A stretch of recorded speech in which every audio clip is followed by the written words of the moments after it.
Chapter 1. A man without an age. He did not arrive. With noise. No announcement. No clear beginning. Only a presence. That appeared. In places. Where such a presence should have been noticed earlier.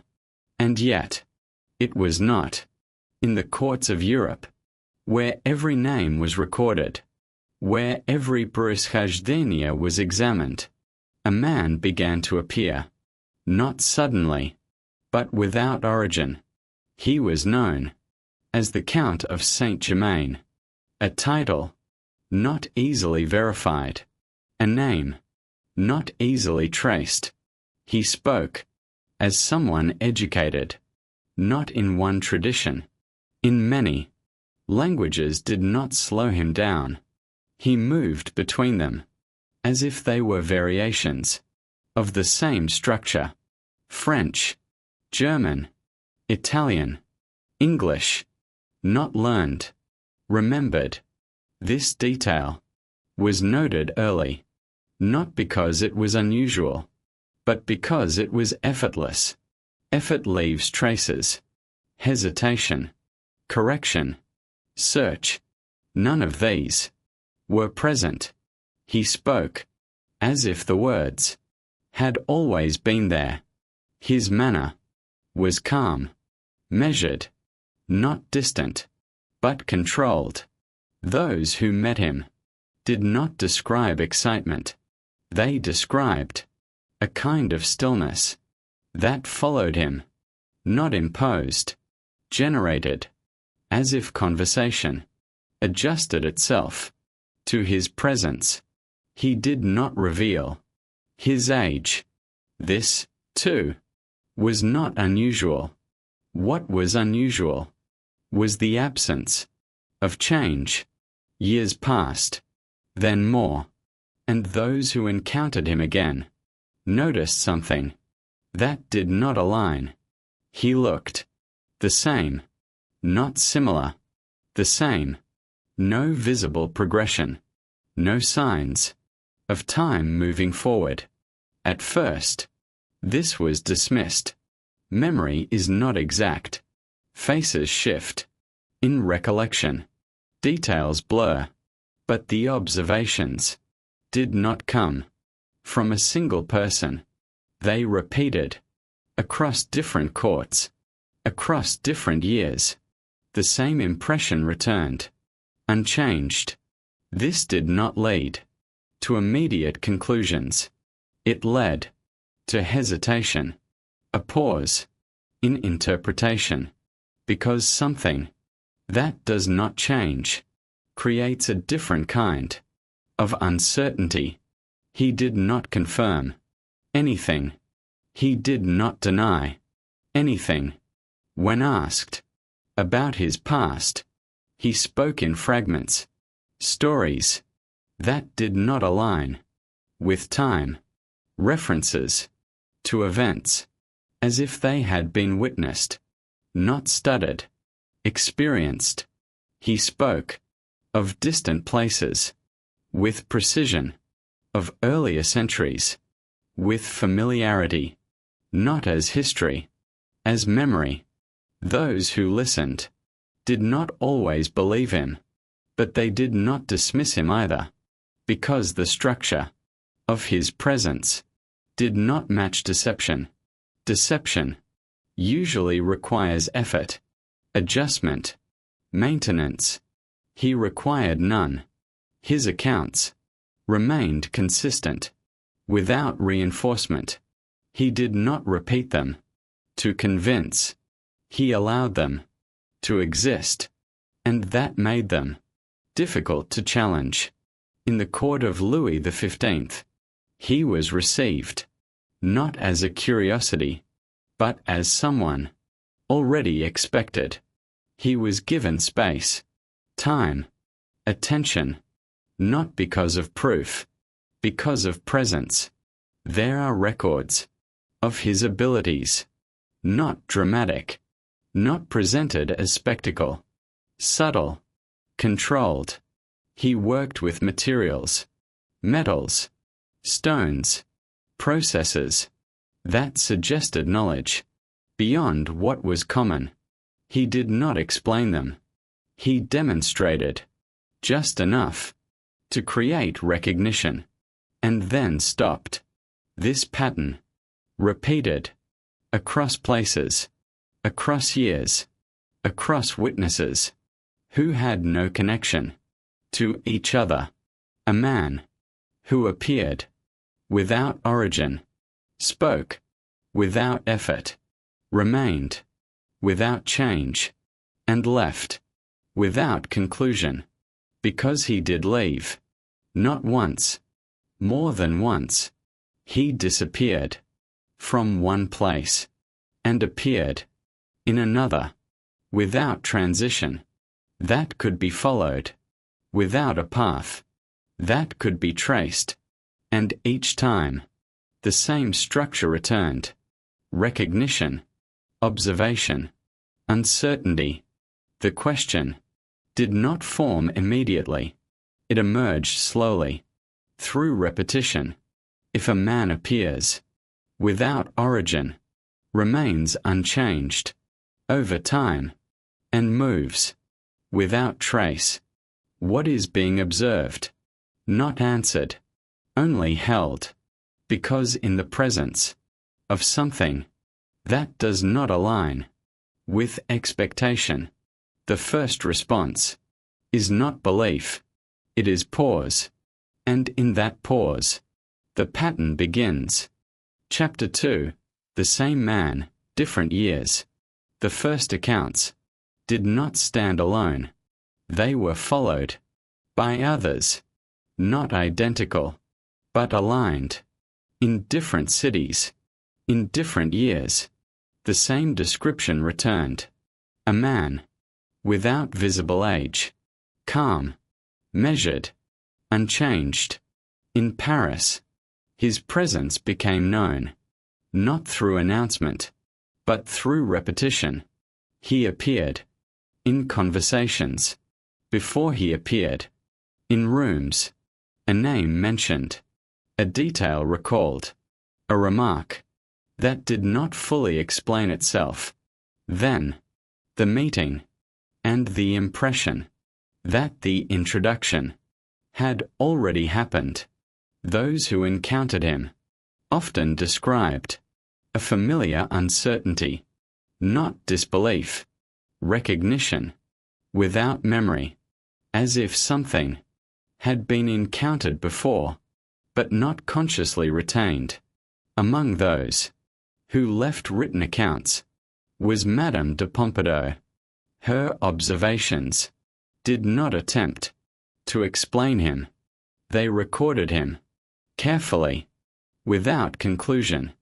She noted his presence at court, his manner, his restraint, and the way others responded to him, not with suspicion, with attention.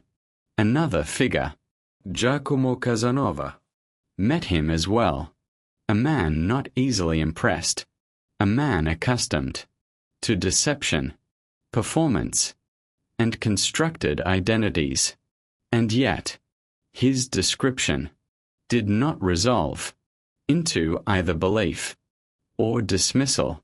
He wrote of conversations that moved beyond the ordinary, of knowledge that did not appear to be acquired, of a presence that did not require validation.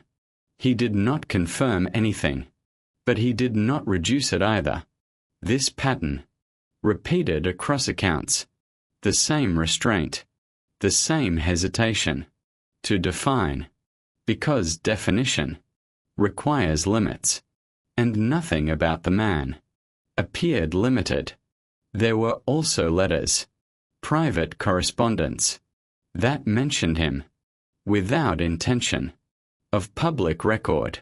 These details matter, because private writing does not perform, it records what is noticed. In these letters, a recurring observation appears, not about what he said, but about how he seemed. in relation to time. Years passed, then more, and those who encountered him again reported the same impression. No visible change. Not reduced. Not altered. The same. This was not stated as a claim. It was noted as a difficulty. Something that did not align with expectation. In some accounts, a more unusual detail appears, not frequently, but consistently enough to be noticed. References to earlier meetings that should not have been possible. A woman claimed to have seen him decades before, in the same form, with the same voice, with the same presence. Another account suggested that he spoke of historical events with a familiarity that exceeded study, as if the distance between past and present did not fully apply. These statements were not confirmed. They were not repeated in a way that created consensus, but they remained quietly within the structure of the overall pattern. The man known as the Count of Saint Germain did not encourage these interpretations. He did not claim to be anything. He did not define himself. When questions became direct, his responses shifted, not evasive, redirected. He would answer with a story or with a detail that expanded the question instead of resolving it. This had an effect. It prevented closure. It kept the structure open, because without closure, a pattern can continue. And it did. Across different regions of Europe, the same man appeared, not continuously, not in a way that could be tracked, but often enough to create alignment between accounts. The same description, the same uncertainty, the same lack of progression. At this point, the question began to change. Not who is he, but how long has he been here? And more quietly, has he always been? No answer followed. Only repetition. And repetition, over time, creates its own kind of signal. Not loud, but persistent, difficult to ignore, especially when it does not change. Chapter 3. The work that leaves no trace. The accounts did not become clearer. They became deeper, not in detail, in implication.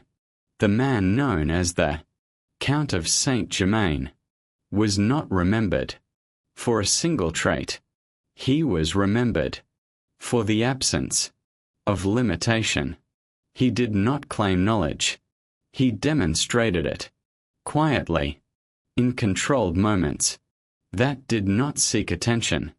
Among the details that returned most often was his work with materials, metals, stones, substances that, in that time, were not fully understood.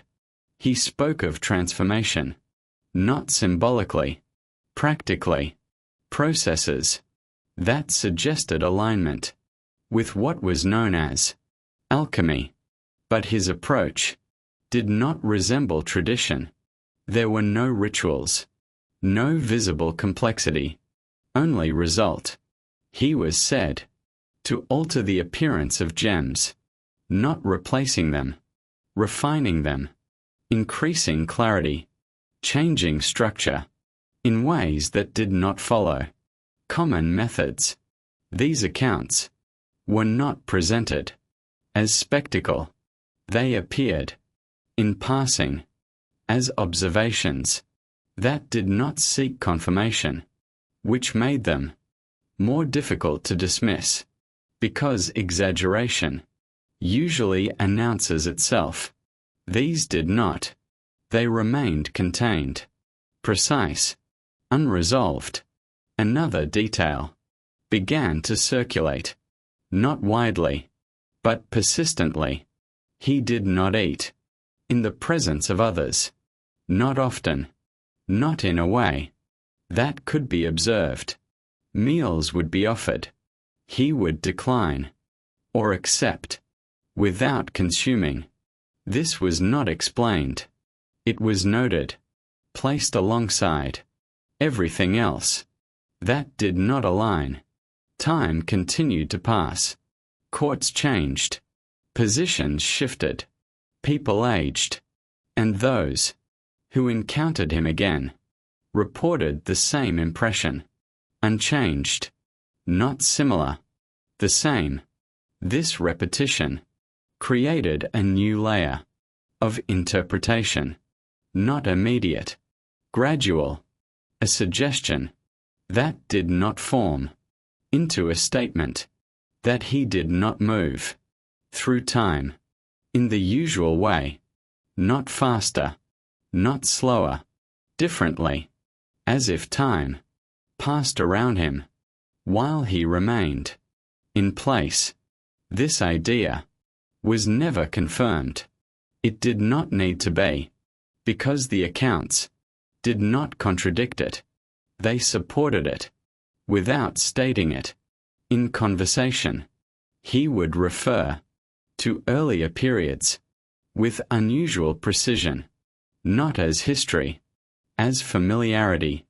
He spoke of places before they changed, of people as if they had not yet left, of events as if their distance had not increased. Those who listened did not always believe him, but they hesitated to reject it because the structure of his presence remained consistent. No aging, no correction, no contradiction that could be fixed to a moment of error. At times, a more direct suggestion appeared, not from him, from others, that he had lived far longer than any record could support, that he had appeared in earlier generations in similar form, with the same voice, with the same manner. These claims were not verified. They were not repeated in a way that created certainty, but they remained as fragments within the larger structure, and the structure did not collapse. It held, because nothing within it contradicted itself. It simply extended beyond what could be measured. At this point, the pattern shifted again. Not who is he, not even how long has he lived, but something quieter. What kind of presence does not change, while everything else does? This question did not require an answer. It required only continuation. And as long as the accounts continued, the pattern remained, not explained, but persistent, like a signal that does not increase in volume, but does not disappear. Chapter 4. Always in the right place. He did not hold office. He did not command armies. He did not sign decrees. And yet, he appeared where decisions were forming. In Paris, within the court of Louis XV. His presence was not ceremonial. It was permitted, a distinction that does not require explanation to be understood. He was given access to rooms where access was controlled, not publicly, quietly, without record of how that access was granted. Those who saw him there did not describe his role.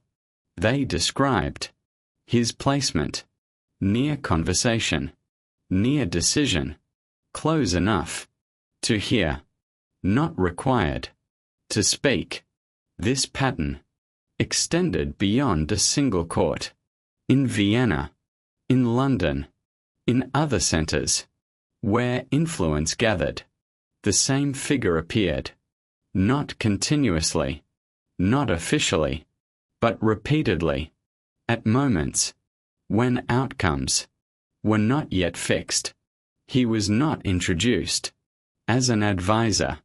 He did not present a position, and yet his presence aligned with moments that later proved significant. This alignment did not form a pattern that could be traced directly.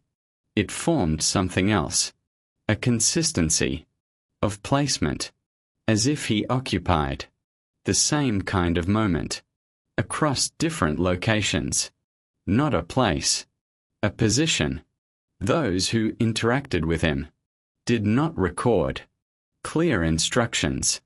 They recorded conversations, fragments that did not conclude, suggestions that did not insist, observations that did not require agreement. And yet, these fragments remained in memory, not because they were persuasive, because they were precise. He spoke as if outcomes were already visible, not in detail, in direction, a shift here, a hesitation there, a remark that seemed minor at the time and more defined after events unfolded. This did not create proof. It created alignment, a sense that his presence coincided with moments that mattered. The man known as the Count of Saint Germain did not remain in one place. He appeared. He was received.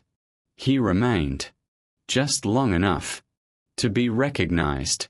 And then he was no longer there.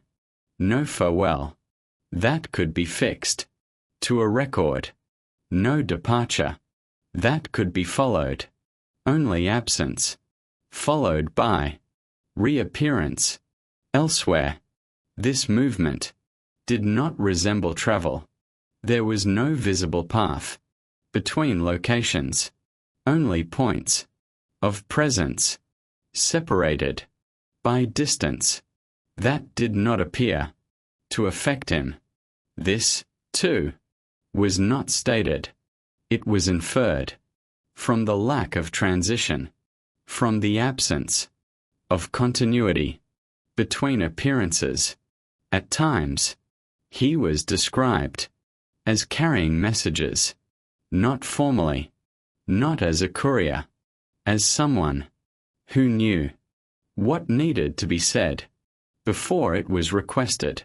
He would arrive with information that had not yet spread, details that should have taken time to reach him, and yet they were already present in his speech. This created a different kind of uncertainty, not about identity, about position.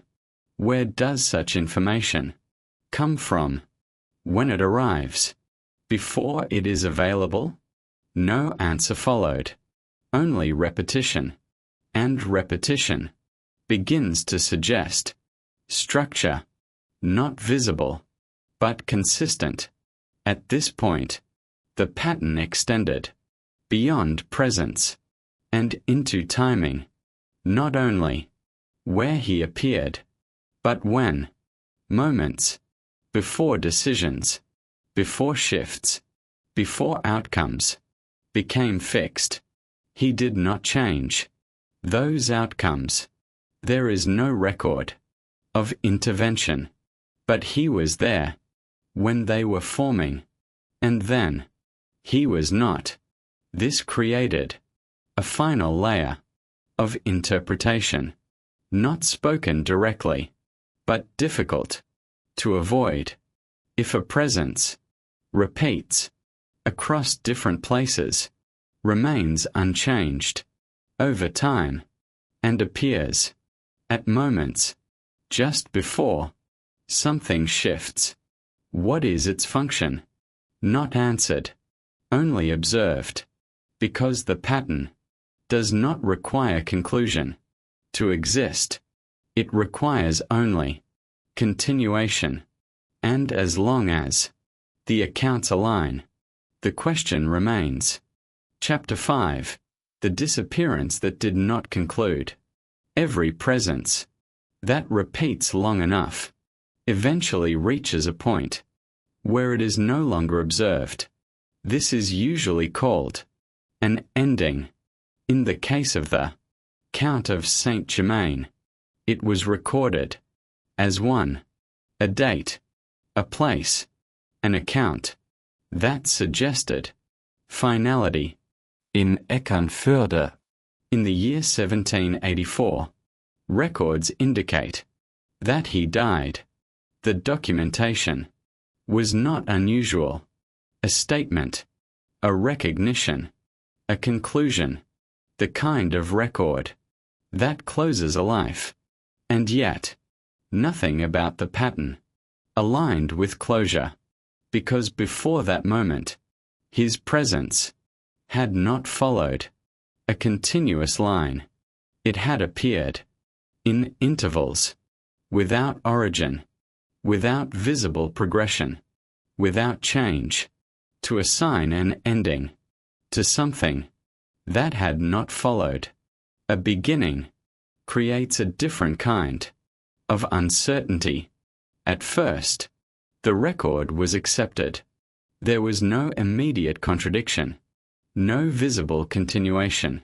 Silence followed, the same silence that had once preceded his appearances. Time passed, years, then more, and then the accounts returned, not widely, not consistently, but clearly enough to be noticed. In different parts of Europe, individuals reported encounters with a man who matched the same description, not similar, the same, unchanged, calm, measured, ageless. These accounts did not gather into a single narrative. They remained separate, isolated observations that aligned only in structure. A man appears, is recognized, leaves no trace. In Paris, decades after the recorded death, a woman claimed to have spoken with him, not as a rumor, as a memory.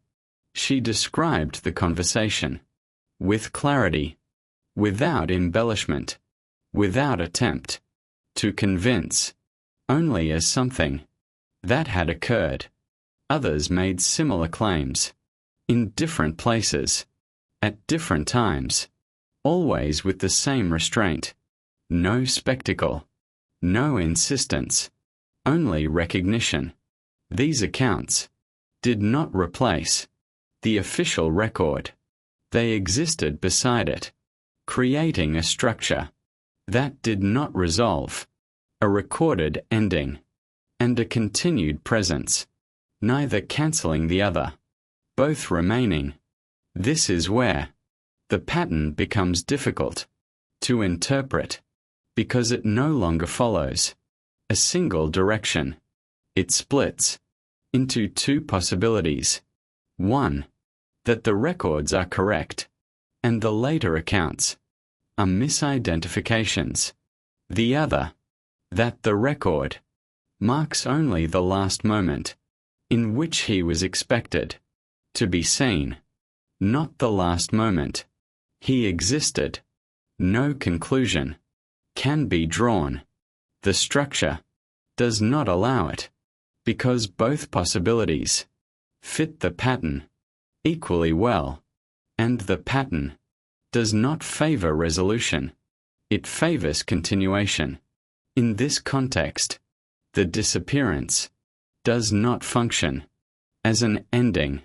It functions as a transition from presence within record to presence outside it. The accounts that follow do not attempt to re-establish identity. They do not prove They do not argue. They observe. A man who should not be there, recognized as someone who had already existed, unchanged, unexplained, and then gone again. This structure mirrors the earlier pattern: appearance, recognition, absence. Only now, the interval is longer, the distance greater, the certainty reduced, but the alignment remains, which raises a quieter question. Not did he die, but what does disappearance mean for something that was never fully within view? If presence was always partial, then absence may not be complete, and if absence is not complete, then the pattern has not ended. It has only shifted beyond the point where it can be followed directly. Chapter 6. The appearances that do not belong to one century. After the record of an ending, time continues. It does not pause to confirm what has been written, and sometimes it does something else. It returns to the same pattern. In the years that followed the reported death of the Count of Saint Germain, the accounts did not disappear. They changed form, less frequent, more distant from one another, but still aligned. In the late 18th century, figures connected to esoteric circles, including Cagliostro, spoke of a man whose presence did not fit within a single lifetime, not as proof, as reference, a point already known. These mentions were not detailed. They did not attempt to establish identity. They simply placed him within a larger context, as if he belonged to something that extended beyond individual accounts. Moving into the 19th century, the pattern continued. In Vienna, in Berlin, in other cities, where intellectual and political circles overlapped, reports appeared of a man who matched the same structure, unchanged, composed, difficult to place within a timeline. These were not public claims.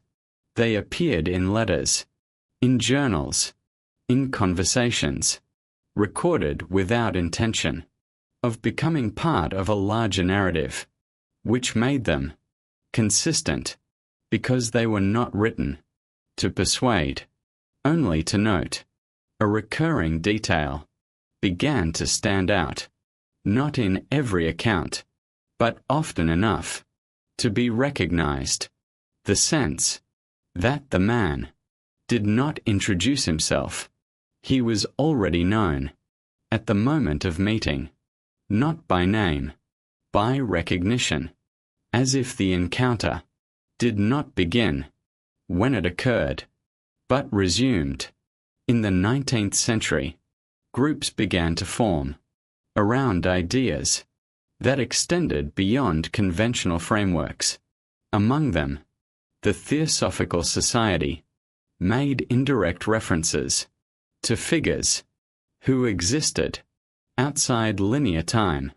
These references did not identify him directly, but the alignment was noticeable, a presence that appears across periods, unchanged, without origin, that can be fixed. Moving into the 20th century, the pattern did not intensify. It remained rare, but it did not vanish.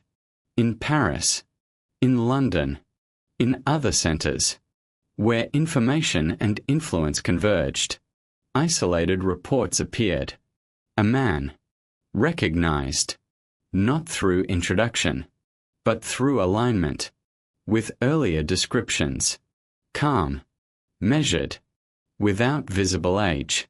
These accounts were not widely circulated. They remained at the edges, mentioned, then set aside, not because they lack detail, because they lacked a framework that could contain them. In the 20th century, records became more structured, more precise, more dependent on verification, and yet, some observations do not enter such systems easily. They remain outside, not recorded in official form, but present in private recollection, in conversations that are not preserved, in moments that are remembered without being documented. This is where the pattern becomes more difficult to follow, not because it ends, because it disperses. No single place holds it. No continuous sequence can be traced. Only fragments, separated by time, aligned in structure. A man appears, is recognized, remains unchanged, and leaves. This repetition, across centuries, suggests something that does not belong to a single period, not moving through time, but intersecting with it, at points that are not predictable, at moments that are not announced. If this is the case, then the question no longer concerns duration. Not how long has he lived, but how does he appear within time at all? No answer forms, only the pattern. And the pattern, once seen, does not require confirmation to remain. Chapter 7. The presence between moments. The accounts do not form a biography. They form a pattern that does not move from beginning to end, but appears at intervals across centuries. The same structure returns, not the same story, the same position. A man, without visible age, without origin, that can be fixed, without a trajectory, that can be followed, referred to as the Count of Saint Germain. The name remains, but the name does not contain the pattern, because the pattern does not depend on identity. It depends on alignment. When the earlier accounts are placed side by side, from Paris to Vienna, from one century to another, the same structure becomes visible. A presence appears at a moment that is not yet fixed, not at the center, at the edge, just before something takes form, just before an outcome becomes irreversible. He does not act. There is no record of intervention. He does not change events in a way that can be measured, and yet he is there when they are forming.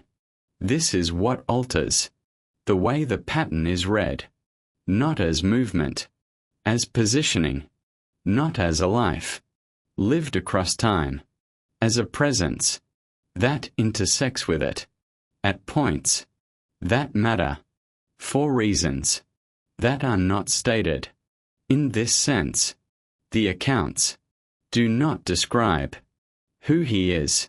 They describe where he appears, at thresholds, at moments when structure is still open, when direction has not yet settled, when possibility has not yet narrowed. He appears within that space, remains without interaction, and then is no longer there. The pattern does not explain itself. It does not extend into a system. It remains incomplete, and that incompleteness is consistent because it does not change. The same restraint, the same absence of definition, the same refusal to become fully visible. Even the later references those connected to circles, such as the Theosophical Society, do not resolve it. They recognize it. They place it within a broader context, but they do not define it, which leaves only the structure, a presence, that does not belong to a single time, that does not follow a continuous path, that does not remain long enough to be understood, only long enough to be recognized. If this is so, then the question is no longer about identity, not who is he, not even what is he, but something quieter. What kind of moment allows him to appear? Because if the pattern depends on moments, then the presence depends on conditions, and conditions are not fixed to 1 century. They do not belong only to the past. They occur whenever structure is open, whenever something is about to become something else, whenever the ordinary holds still just long enough for something outside it to be noticed. If that is true, then the pattern has not ended. It cannot end. It can only become less visible, less frequent, more difficult to recognize, but not absent, because absence would require a conclusion, and nothing in the pattern suggests one, only continuation, at intervals, in places that are not yet known, at moments that have not yet occurred. Chapter 8. The Man Who May Still Appear. There is no final record, no closing document, that gathers everything and brings it to rest. What remains is not an ending. It is a structure that continues without announcing itself. The figure known as the Count of Saint Germain does not belong to a completed past, because nothing in the pattern ever fully concluded. The account stopped being continuous, but they did not disappear. They became distant, less frequent, more difficult to align, but still present in fragments, and fragments are enough. When the structure remains the same, a man appears. He is recognized without introduction. He does not age. He does not explain. He does not remain. And then he is gone. This sequence does not depend on a specific place, not only Paris, not only Vienna. It depends on conditions, moments that are not marked in advance, moments that seem ordinary until they are remembered, moments when something is about to change but has not yet changed. In those moments, the structure opens, not visibly, but perceptibly. A pause that lasts slightly longer, a stillness that feels more defined, an awareness that something is present before it is seen. If it is seen, it will not last, not long enough to be studied, not long enough to be proven, only long enough to be certain. And certainty does not fade easily, even when nothing remains to support it. This is how the pattern continues, not through evidence, through recognition, a recognition that does not require confirmation, only repetition, and repetition does not need to be frequent. It needs only to be consistent, across time, across place, across observers who have no connection to each other, except the moment in which something appears and then is no longer there. If the earlier accounts suggest anything, it is not a conclusion. It is a possibility that the presence does not move through time as it is usually understood, that it intersects with it at points where something is not yet fixed, where outcomes are still forming, where direction has not fully chosen itself.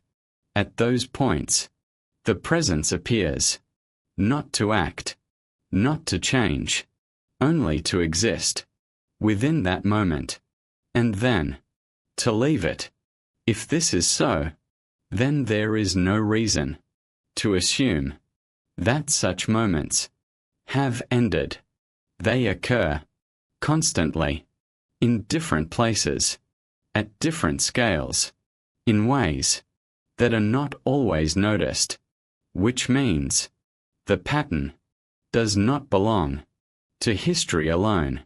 It belongs to the present, and if it belongs to the present, then it does not require distance to exist, only alignment, only a moment that holds still just long enough, a road at night, a quiet room between conversations, a pause before a decision is made. Nothing needs to announce it. No signal is required, because when the conditions align, recognition comes first, not explanation, a sense that something is already there, and if it is seen, it will not remain, only the certainty that it was there, and that certainty will stay quiet, unresolved, present, in the way certain moments are remembered differently from all others, not because of what happened, but because of what almost did, and in that space between what is and what is about to be, the pattern remains possible, not proven, not concluded, only waiting.